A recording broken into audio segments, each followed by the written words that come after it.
Today we're going to be talking about different types of safety behaviors in social anxiety, why these behaviors are so problematic, and what you can do about them.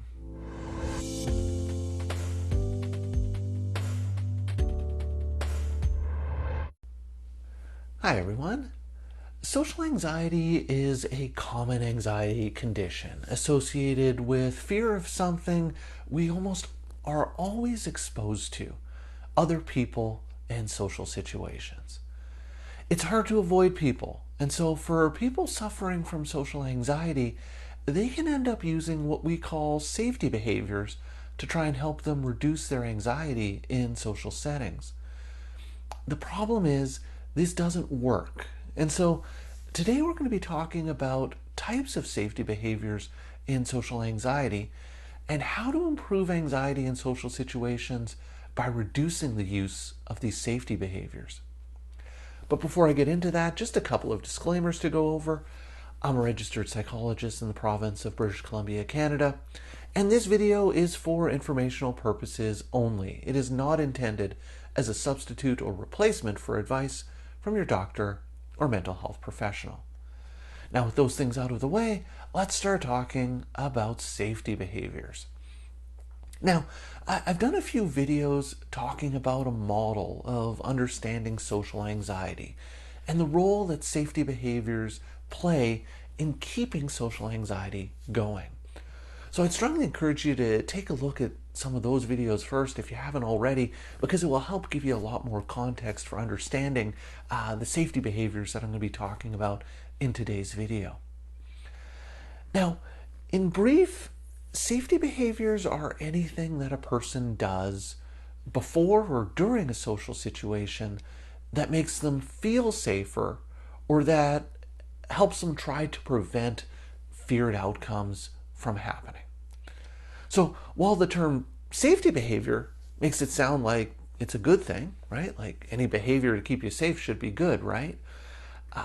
Not really, because in reality, all these safety behaviors do is make social anxiety worse. And like I said, if you want to understand more of how these safety behaviors make social anxiety worse, I strongly encourage you to check out the explanation of how safety behaviors do this in a previous video. So in today's video, I want to discuss the scope and nature of safety behaviors in social anxiety to give you a sense of what they are, just in case these are some of the things that you might be doing without knowing that you're actually doing them, and without knowing that these behaviors are actually making your anxiety worse. So let's talk about a series of different types of safety behaviors in social anxiety. So the first cluster of safety behaviors are things that you might be doing to make sure that you are coming across well to other people. So things like making an effort to get your words right, rehearsing sentences in your mind, or maybe having a script written out if you're going to make a phone call to somebody. Having a predetermined list of things that you can talk about. So think about, okay, well, I'll talk about the weather, I'll talk about how school's going, I'll talk about the local sports team. Another thing people will do in this context is prepare excessively before a social situation. So if I've got a presentation, I'll prepare excessively in order to make sure that it goes well and I get my words right. Another group of safety behaviors are things that people do in social situations to almost make themselves invisible in those social situations. So things like deliberately avoiding eye contact, hiding or covering your face, wearing certain clothes that will cause you to blend in and not stand out. So avoiding bright colors or flashy clothes that might draw attention. Positioning yourself in a social situation so as to not be noticed. Maybe sitting at the back of the class, going into the corner of the room so that you're not at front and center, that people may not notice you. Staying to the edge of a group, or speaking very softly or quietly. Doing anything to try to not attract attention to yourself, because if you don't draw attention to yourself, you're less likely to do something embarrassing. People are less likely to judge you negatively or think negatively about you. Another thing that people will do in terms of safety behaviors is to try to keep really tight control over their behavior. So if I'm at a party and there's dancing, I'm not really going to let loose. I'm going to make sure that my dancing is very controlled, maybe just shuffle from side to side, but nothing too expressive, nothing too out of control, because I need to keep in control of my behavior. Another form of safety behavior is to limit the content of what I'm talking about or what I might talk about in a social situation. So I may censor some things that I was going to say because I'm not sure how someone might take it. I might avoid expressing my opinion. I may stick to talking about only safe or neutral topics. So I will talk about the weather, but there is no way I'll talk about religion. There's no way I'll talk about politics. Other things I can do is limit how much I say in a social interaction. So people with social anxiety may say little or nothing. They may talk as little as possible, because the less I say, the less likely I am to say something wrong. I might avoid talking about myself or saying anything about myself.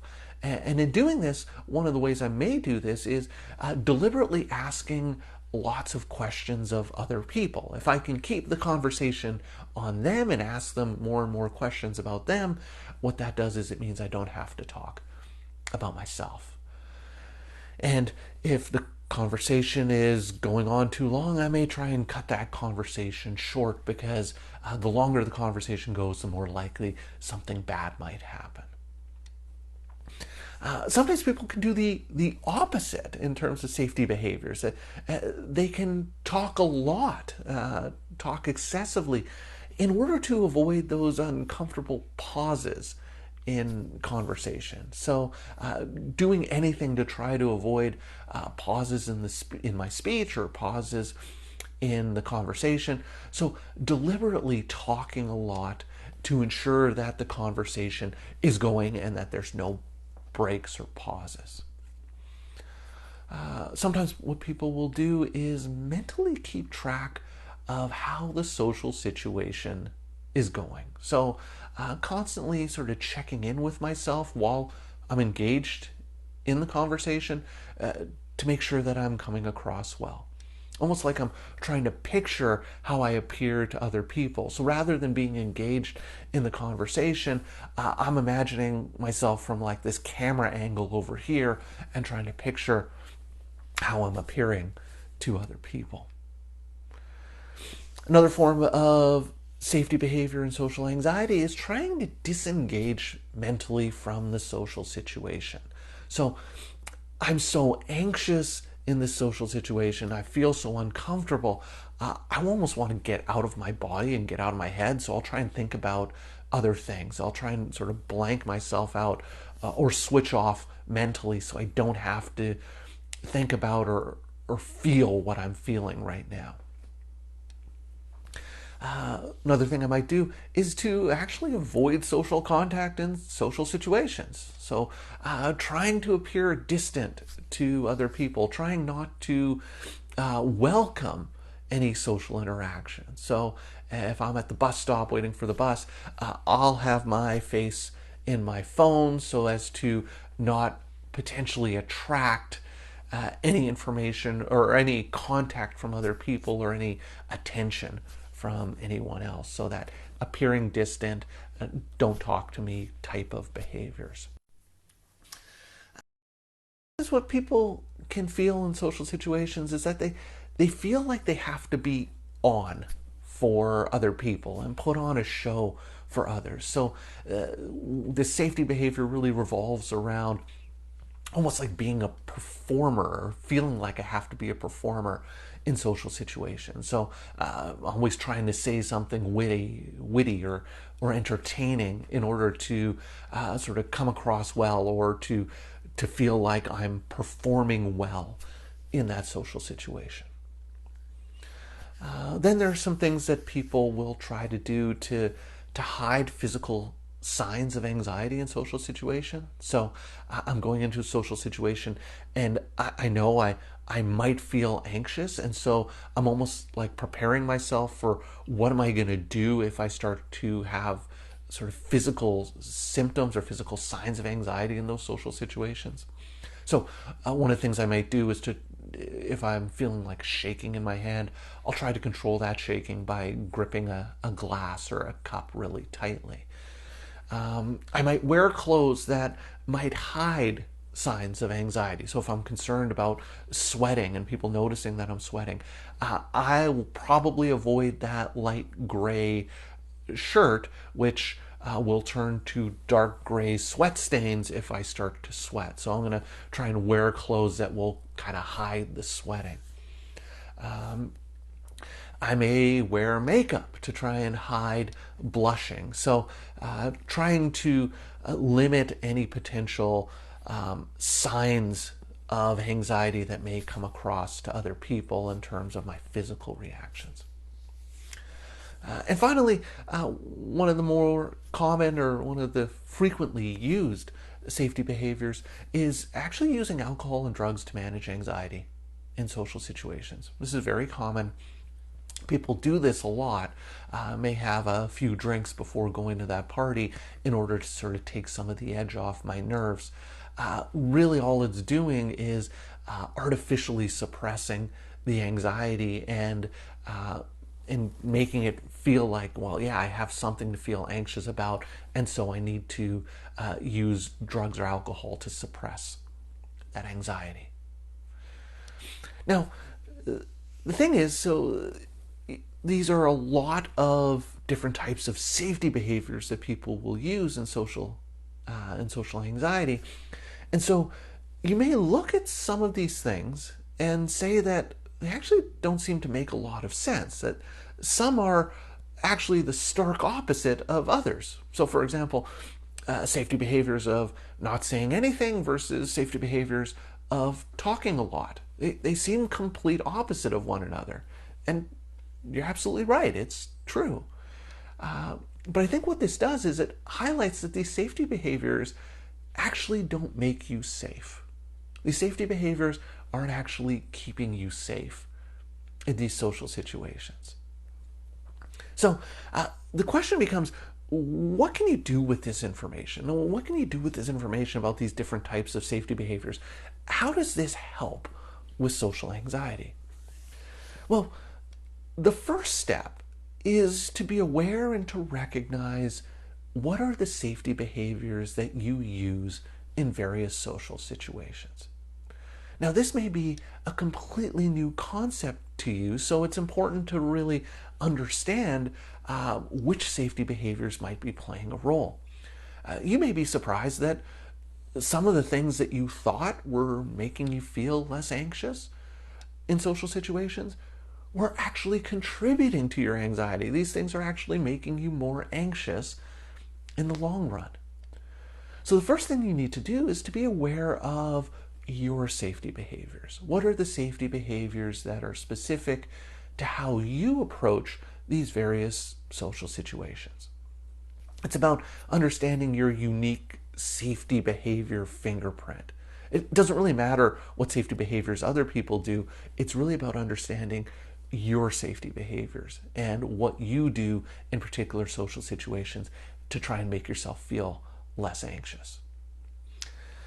And so once you're aware of what are some of the safety behaviors I use in various social situations, I encourage my clients to set up what I call on-day, off-day behavioral experiments.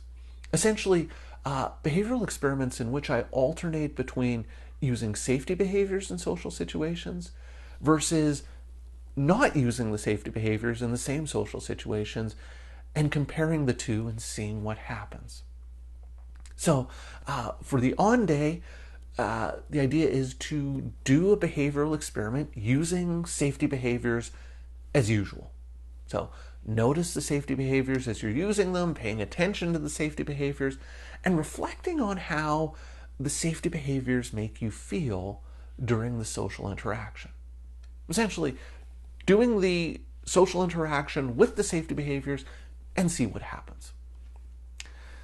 Then on the off day, the idea is to do the same experiment, but without the safety behaviors, and to see what happens. So to see, well, what was that like for you as you did the social interaction without the safety behavior? Now you might find that this feels very unnatural, and it may actually cause more anxiety, but the question is, what was the outcome? What actually happened? And so you do this on day, off day, and then the idea is to do it again, repeating the on day, off day process and seeing what happens. Because the more you do these on day, off days, what it does is it gives you an idea of how protective these safety behaviors are. It gives you an idea of whether or not these safety behaviors are actually doing anything to keep you safe. So let's talk about an example. Suppose I always wear darker clothes so as to not stand out in a social situation. So for my on-day behavioral experiments, what I'll do is I'll go to a coffee shop wearing a gray hoodie, dark pants. I'll order coffee and see what happens. Now on the off day, go to the same coffee shop, but I'll be wearing a much brighter shirt. So I'll wear maybe a white shirt or a red shirt or even, dare I say, a yellow shirt, something bright and bold. I go into the coffee shop, I order the coffee, and see what happens. Now, chances are nothing's going to happen.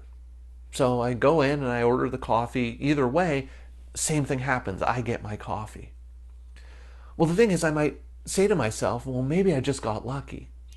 So the idea is I do it again a few more times, alternating on days, off days, and repeatedly seeing what happens. If I'm consistently getting the message, if I'm consistently getting the outcome that there's no difference in terms of the social interaction between wearing dark clothes and wearing bright clothes, then what that tells me is that the safety behavior isn't necessary. It's not actually keeping me safe. So essentially, by dropping the safety behaviors, what you're doing is you're giving yourself a chance to see if there's actually any danger in these social situations. If there isn't any danger, then you're not going to be so fearful and your anxiety will go down. Because the problem is the safety behaviors prevent you from really learning how dangerous or threatening these social situations are. So dropping these safety behaviors can lead to you feeling less anxious in these social situations, more spontaneous, less constrained, and more free overall. And that's the ultimate goal. So I hope that makes sense to you. I'd love to hear some of your thoughts or ideas or questions about this, so please leave me some comments in the comments section down below. If you've been enjoying my videos and would like to see more, please hit that subscribe button and notification bell, and you'll be alerted every week when I post a new video. So that's all for this week's video. As always, thank you for making it all the way to the end of this video, and I will see you in the next one.